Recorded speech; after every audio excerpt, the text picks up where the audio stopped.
Episode 4 of Season 8 starts off very slow. It's mostly just them celebrating. And then, all the naysayers from the last episode could probably have been drinking their tea saying, "Oh, I'm right."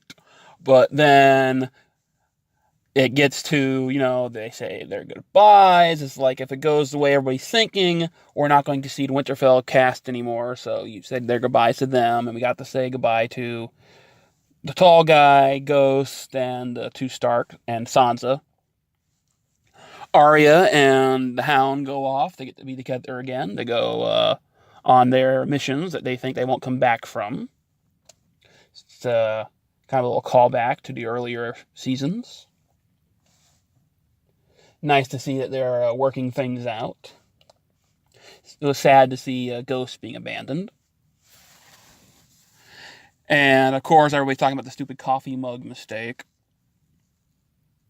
With, well, get over it. Lots of movies and TV shows have things left in by mistake. It's like Johnny Depp's wearing a Adidas cap in Pirates of the Caribbean. The first one. As well as Jeremy Bruckheimer being on a ship during the Drink Up Me Hearty Joe Host scene. That's not the point.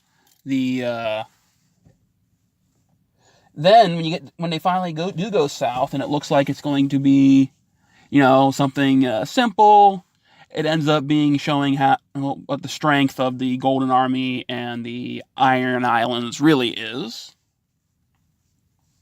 And it starts picking up, and then you get the sad death of one of the dragons, the green one, who was already injured to begin with. He's just having a really bad week.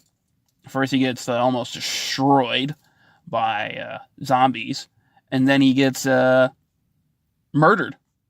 Poor little dragon. It's a shame if this keeps going the way it is. Dragons are going to be extinct before the end of the series. But Jon's going on horseback. He's not there in the beginning because Daenerys and them went ahead. He's taking the men the long way around or whatever.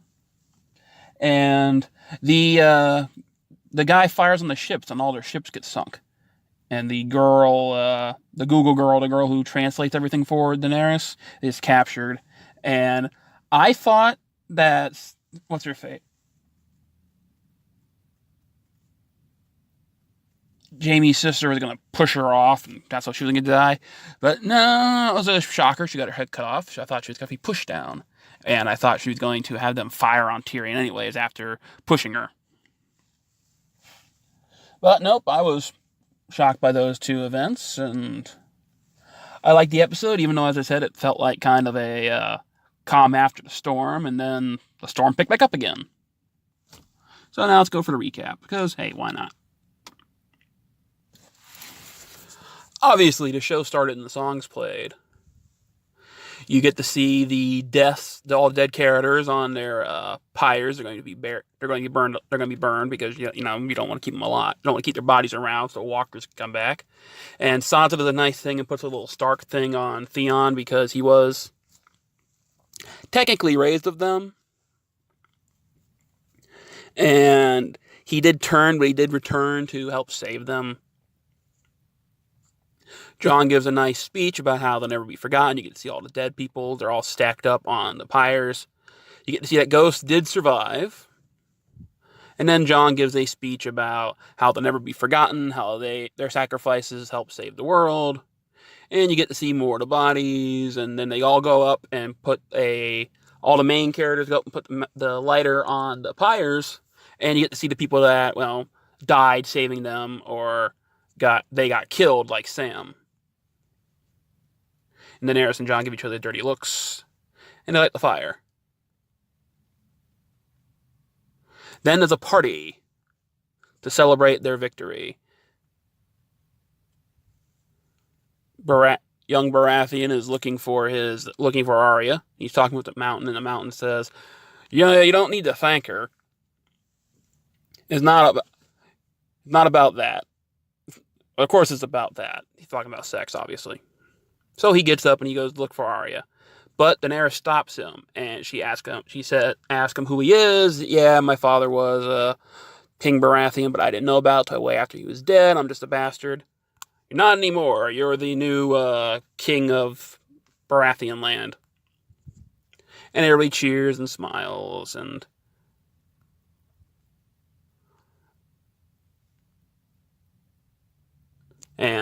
Tyrion goes over to talk with Bran, who's hiding in the corner, about how all the history of the Winterfell will be come in handy when you're the Lord of Winterfell. I'm not the Lord of Winterfell. You're the last male heir Stark. He can't be that because he's a three-eyed raven, obviously. And they all start drinking, and Daenerys gets a little jealous because everybody is routing around Jon about how he's this crazy bastard rode a dragon and all that other stuff, because it's nothing for her to ride a dragon. She's the mother of dragons. They also think he's a Stark. Tyrion, Jaime, Brienne, and her hand, Podrick, are all playing a drinking game. And Daenerys gets to see everybody having fun, and there's the stupid coffee cup scene. And Daenerys gets up and goes to leave with no dick falling. Sorry about that. And Jane and Brienne left because Tyrion pointed out the fact that she was a virgin, and the big guy was going to go after her because Jaime did, because I can't believe that gold fucker stole her from me. And Tyrion just gives them more drink. And he gets some northern girls to have fun with. One of the hookers comes up to the Hound, and Hound says, "Leave me alone, I'm drinking." Sansa shows up to him, and he says, "Hey, you used to be afraid to look at me. I've seen much worse. But that worse has made me the person I am today." Baratheon goes to talk to Arya, and he asks her to marry him and be the lady of Baratheon land, and she says she kisses him and says, you'll be a great lord, and any lady will be great to have you, but I'm no lady." And she abandons him. Thanks for the D, and walks away. Meanwhile, in Brienne's room, she is lighting a fire and keeping it bigger. Jaime comes walking in and starts talking about how it's hot, gives her more drinks, and tries to take his shirt off because it's so hot. And he starts trying to take her shirt off. And they do it. Finally. In Jon's room, Daenerys comes in, they kiss, but then she separates, saying how you have the stronger claim to the throne. People will demand you be the king. I'll tell them I don't want it. It doesn't matter what you want. It matters what's going to happen. We can't be together because of this. And she separates from him. You can't tell anybody. I have to tell at least my family. No, you can't tell anybody. And she walks away and leaves. Jaime is lying next to Brienne, and the next day they are talking about how their armies have been depleted and what they're going to do to go down to the south, King's Landing. She wants to burn King's Landing like her father did, and no, you can't kill the people you're trying to save. Sansa and Arya start talking about how their men are tired and need the rest. They can't just go marching down to King's Landing already. And Jon says how they came up here, they sacrificed all their men and depleted their armies just to save us. It's the least we can do to go down there and help her. The North bent the knee to her, and we need to honor our promise. And she smiles at that. And they go back to doing their planning. At the tree, Jon talks to the three Starks about how, they tell him that he's a Stark. I'm not a Stark. And he looks at Bran, and Bran says, it's your choice to tell him or not. And he tells them to go ahead and tell him. And they tell him the truth about his birth, how he's not a Stark or a Snow, he is a legal Targaryen, and the one of more claim to the throne than Daenerys's. Jaime and Tyrion are in a room drinking about how happy they are, about how, hey, I'm finally glad you got somebody, and you have to work for it. Ha ha ha, I get to make tall jokes. But then Bronn comes walking in, breaks Tyrion's nose, and shoots next to Jaime's head. So your sister paid me money to kill you both, and well, when I told you to pay me to kill me originally, I'd pay you double what anybody offered to kill me, and I always pay my debts, unlike my sister. And he says, okay, what are you going to top the place they're giving me? Well, I'll give you the home of the Lannisters' old land. You can't give them that. Well, all great houses start off as cutthroats and thieves. Whoever can kill the most gets to be kill enough people, they call you Lord. And Tyrion asks, hey, you can come with us. We need more generals. Nah, my fighting days are over. My killing days aren't yet. The Hound is leaving Winterfell, and he's going south on his own. But Arya comes marching up behind him. They both say how they have some unfinished business down there. Sorry. It was a text message. And he says how he doesn't plan on returning, and she says, neither do I. And they go down south. Daenerys is making sure her green dragon is okay to fly and everything, and being motherly of him. And the red dragon is looking at him, and they both make sure and watch him fly. He is wounded, but he can still fly. And then she goes after him, and Sansa sees the two dragons flying in the air. And Tyrion comes up and talks to her, and they start saying their goodbye. He starts saying his goodbyes, and she says that she doesn't trust Daenerys, and you really should, because Jon's going to be down south a lot, so you're going to be the Lord of Winterfell, or the Lady of Winterfell, and it'd be nice if you two could get along. But what if someone was better? What if there was someone better to come along?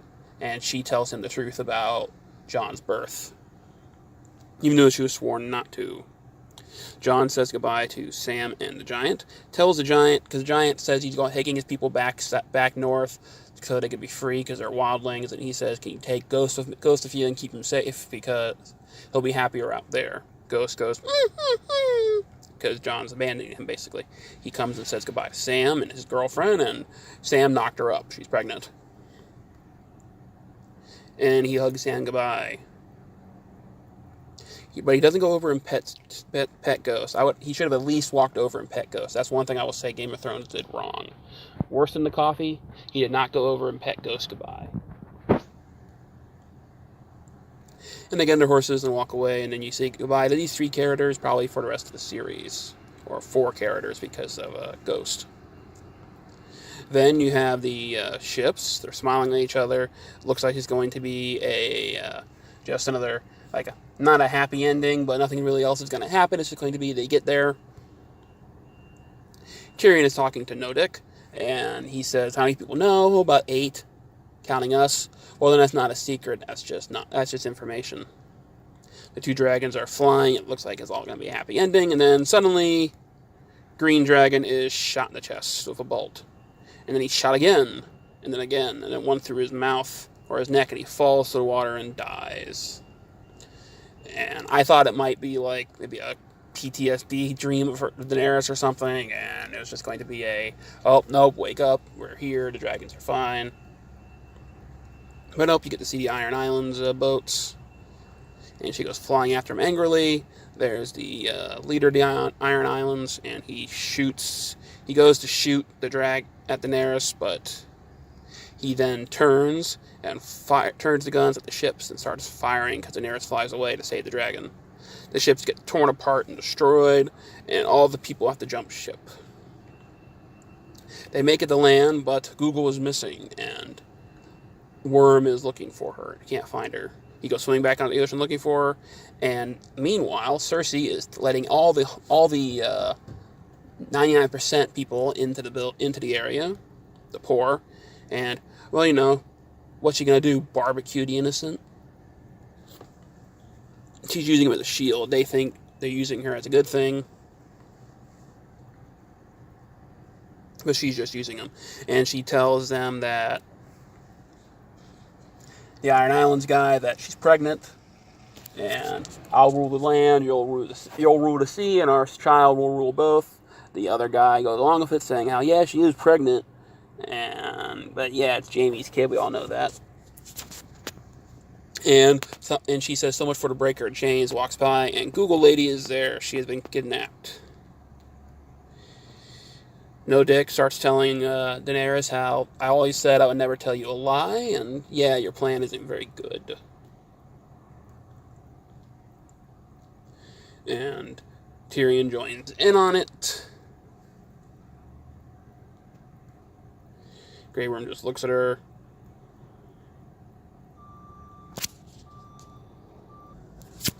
Because she wants to burn the city down, and Tyrion says you shouldn't kill innocent people. There's a better way to do this. Let's try to convince her just to surrender. Your sister's never been one for that. Back in Winterfell, Jaime is looking at Brienne and Sansa. They're getting letters about how Sansa tells him, I always wanted to see your sister be killed. It's a shame I can't be there when it happens. Causing Jaime to sneak off in the middle of the night.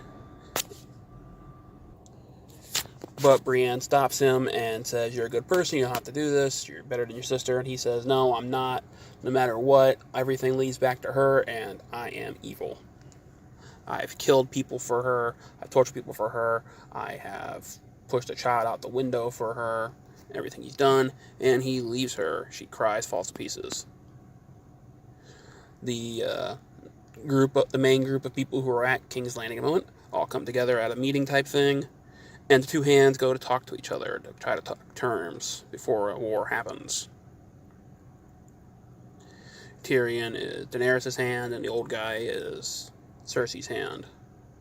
The two walk, they meet, they talk it over about how, hey, you should surrender. Why don't you just talk Cersei into surrendering? I know she doesn't care about anybody else, the people inside, her warriors, but I know she cares about her children.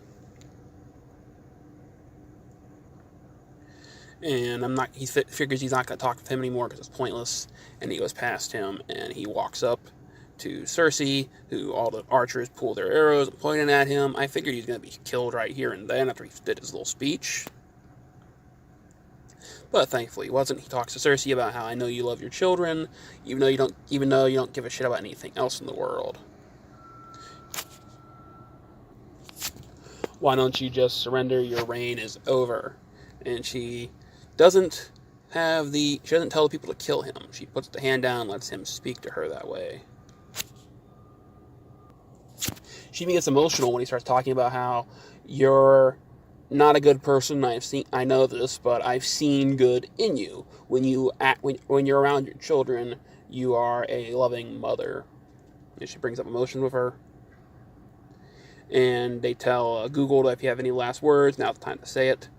Daenerys and Worm go walking up to her. And she yells out for a long Dracarys. And the mountain cuts her head off. And when her body falls, I'm surprised Cersei didn't have the people just shoot all the people who were down there. But I'm guessing it's like she wants to watch them squirm. She's a sadist. She just wants them to suffer before they die. And that was the episode. The the battle is over, but the war has just begun type thing. The battle for the world is over, but the war for the thrones still rages on. Like I said, I enjoyed it. There's a lot worse TV out there. I'll still watch it, and it is funny that in my video, I said that I was guaranteeing that Nerderotic would make another video about it, even though he clearly stated that he was not going to watch the show ever again. That he hated the Battle of Winterfell so much, he thought it was so stupid he would never watch it again. And what happened? Episode 4 came along, he made 2 videos since then. No, wait, it's 3, because he did the live stream, and then 2 videos where he recorded himself. So he's done 3 videos about it so far, but he said he'd never watch it again, remember? So yeah, that's a funny to me. What do you think of this episode? Comment down below, and hey, have a good one. Like, dislike, hey, all that helps the channel because it gets traction. And I know I'm never going to do anything with this channel, but hey, why not? I got nothing better to do. I'm just sitting here at work. All I got is my phone.